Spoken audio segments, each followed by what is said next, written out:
तहज्जुद का वक्त था। मौलवी साहब ने मस्जिद का दरवाज़ा खोला। इन्हें मस्जिद के बरामदे में कोई लेटा हुआ दिखाई दिया। वो हैरान हुए कि कौन हो सकता है। हैरानी से माथे पर बल पड़े। उन्होंने देखा कि 15-16 साल की लड़की सहन में बैठी थी। बाल बिखरे हुए थे, मुंह पर ऐसे निशान थे जैसे किसी ने मारा हो। मौलवी साहब ने हैरत से पूछा, तुम कौन हो बेटी? यहाँ क्यों बैठी हो? वो लड़की डर गई, कुछ ना बोली, मगर मौलवी साहब के दोबारा पूछने पर बताने लगी, मेरा नाम मारिया है और मैं हारून आबाद के गाँव से आई हूँ। मौलवी साहब ने कहा, वो तो ठीक है बेटी, लेकिन तुम यहाँ क्यों बैठी हो? मौलवी साहब, हमारे गांव में मेरे भाई से गुनाह सरजद हुआ है, जिसके बदले में पंचायत ने मुझे देने का फैसला किया है। वो इसे वहां से घर ले गए, जहां पर इनकी बीवी का जवान बेटा भी मौजूद था।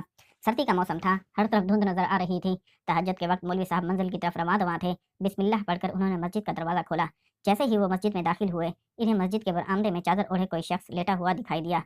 पहले तो वो हैरान हुए कि इस वक्त कौन हो सकता है। फिर वो आगे बढ़े। उन्होंने इस वजूद को हिलाकर कहा, उठो भाईजान, ये मस्जिद है, सोने की जगह नहीं। मगर वो वजूद पहले हिलाने पर टस से मस न हुआ। मौलवी साहब ने दोबारा इसे हिलाया और कहा,